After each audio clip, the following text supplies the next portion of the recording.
Assalamualaikum warahmatullahi wabarakatuh. Halo teman-teman semuanya, perkenalkan kami dari kelompok 2 dari kelas S15D ingin menyajikan video mengenai ekstraksi panas infusa. Video ini kami buat untuk memenuhi tugas dari mata kuliah Praktikum Kimia Bahan Alam 2 yang diampu oleh Bapak Apoteker Hayul Fadli Magister Sains. Selamat menyaksikan. Apa itu infusa? Infusa berasal dari kata infusum yang berasal dari bahasa Latin yang artinya adalah sediaan cair yang dibuat dengan cara mengekstraksi bahan nabati dengan pelarut air pada suhu 90 derajat Celcius selama 15 menit. Infusa dibuat dengan cara memanaskan simplisia di atas pemanas air selama 15 menit terhitung sejak suhu panci atas mencapai 90 derajat Celcius. Hal ini dilakukan sambil sesekali diaduk, lalu diangkat dan dilakukan penyarian dalam keadaan panas. Nah, bisa teman-teman lihat pada gambar ini adalah ilustrasi yang menggambarkan bagaimana cara kerja dari panci infusa. Panci infusa terdiri dari dua panci, yaitu panci atas yang A dan juga panci bawah yang B. Panci atas adalah panci yang akan berisi bahan dan juga aqueous yang akan dibuat infusa, sedangkan panci B adalah panci penangas air yang hanya berisi air yang fungsinya adalah untuk memanaskan panci bagian atas.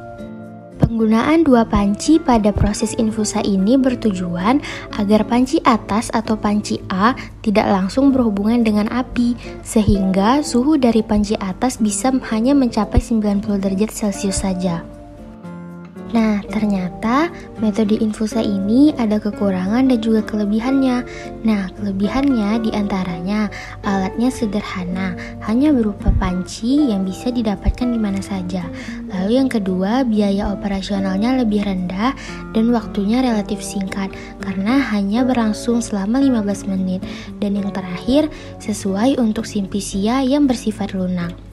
Nah, sedangkan kekurangannya, yang pertama, hasil dari infusa ini hanya bisa disimpan selama 24 jam. Jika lebih dari 24 jam, hasil dari infusanya akan mudah tercemar dari bakteri dan juga jamur karena pada infusa ini menggunakan pelarut berupa air. Lalu yang ketiga, metode ini tidak cocok untuk zat yang bersifat tidak tahan panas. Nah, pada video kali ini kami akan memberikan tutorial bagaimana cara membuat infusa.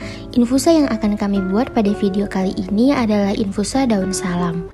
Alat dan bahan yang akan digunakan untuk membuat infusa daun salam diantaranya adalah panci infusa, lalu ada kompor, lalu ada termometer untuk mengukur suhu pada pembuatan infusa, lalu ada timbangan analitik untuk menimbang simplisia yang akan digunakan. Selanjutnya ada botol gelap untuk menyimpan hasil simplisia yang telah dibuat, dan juga tentunya ada daun salam yang akan dibuat menjadi bahan baku dari infusa daun salam ini. Nah, selain itu ada alat-alat yang juga dibutuhkan untuk pembuatan infusa ini, diantaranya ada corong, ada gunting, dan juga ada kain sebagai alat penyaring. Langsung saja kita masuk ke tutorial pembuatan infusa daun salam. Langkah yang pertama yang akan dilakukan adalah pencucian daun salam yang telah didapat dengan air mengalir. Nah, pencucian ini bertujuan untuk menghilangkan kotoran-kotoran yang masih menempel pada daun salam. Setelah daun salamnya dicuci menggunakan air mengalir, daun kemudian dikering anginkan untuk menghilangkan kadar air yang ada pada daun salamnya. Nah, setelah daun salam kering, selanjutnya dilakukan preparasi pada panci infusa. Nah, preparasi yang pertama yaitu adalah dengan mengisi air ke dalam panci infusa yang ada di bagian bawah. Setelah panci bagian bawah terisi, kemudian panci diletakkan di atas kompor dan kompor dihidupkan. Sambil menunggu suhu dari airnya naik, daun salam yang telah kering tadi dirajang hingga menjadi bagian-bagian yang lebih kecil. Nah, hal ini dilakukan dengan tujuan untuk memudahkan proses ekstraksi atau proses infusa yang akan dibuat, sehingga ekstrak-ekstrak yang terkandung atau senyawa yang terkandung pada daun salam lebih mudah untuk diekstraksi karena bagiannya sudah dipotong menjadi lebih kecil.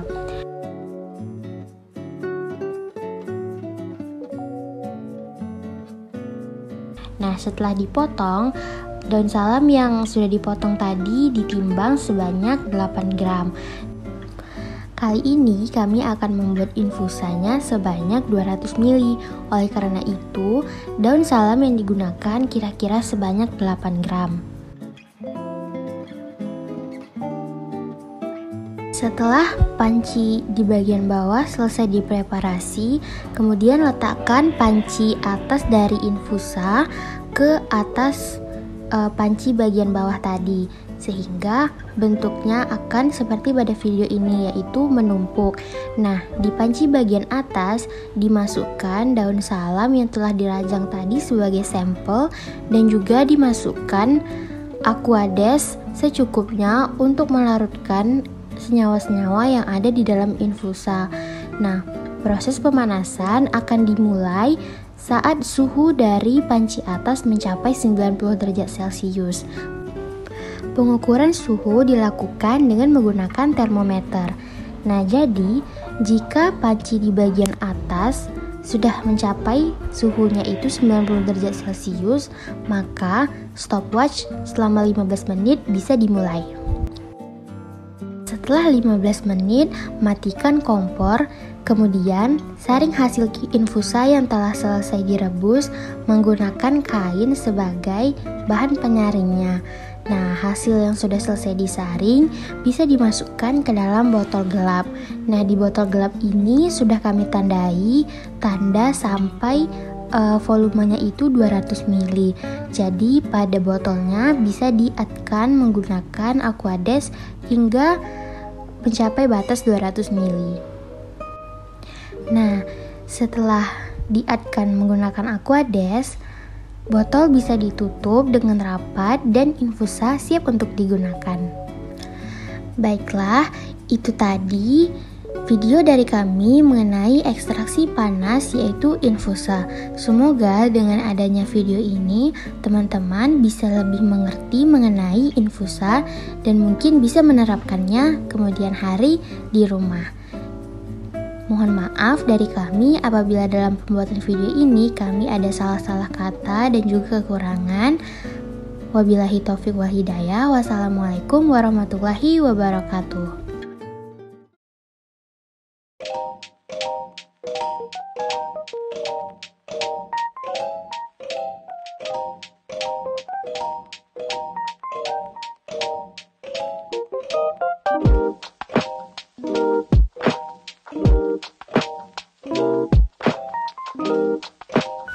Fraksinasi adalah suatu cara untuk memisahkan suatu golongan utama kandungan satu dari golongan utama kandungan yang lain berdasarkan kepolarannya. Nah, senyawa-senyawa yang bersifat polar akan masuk ke pelarut polar, begitu pula sebaliknya. Senyawa yang bersifat nonpolar akan masuk ke pelarut nonpolar pula. Fraksinasi cair-cair dengan corong pisah merupakan metode pemisahan dua pelarut yang tidak saling bercampur sehingga senyawa yang diinginkan dapat terpisah. Adapun kekurangan dari metode corong pisah ini yaitu tidak efisien pada skala besar dan presisinya terbatas, tidak memberikan presisi tinggi pada pemisahan komponen.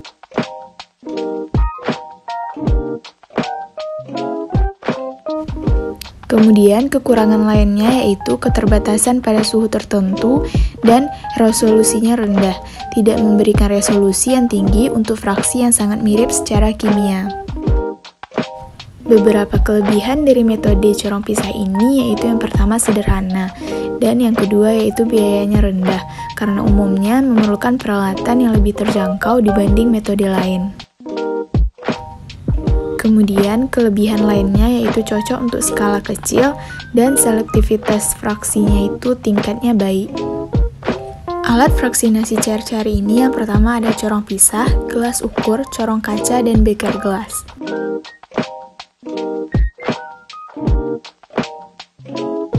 Pertama, kita masukkan 50 ml hasil infusa daun salam ke dalam corong pisah. Kemudian ditambah dengan 50 ml N-heksan, lalu dicampur dalam corong pisah tersebut.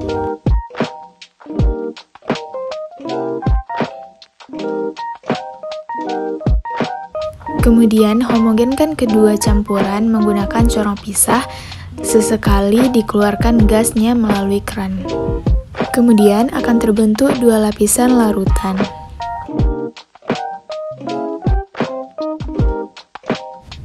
Lakukan hal yang sama untuk mendapatkan fraksi dari etil asetat.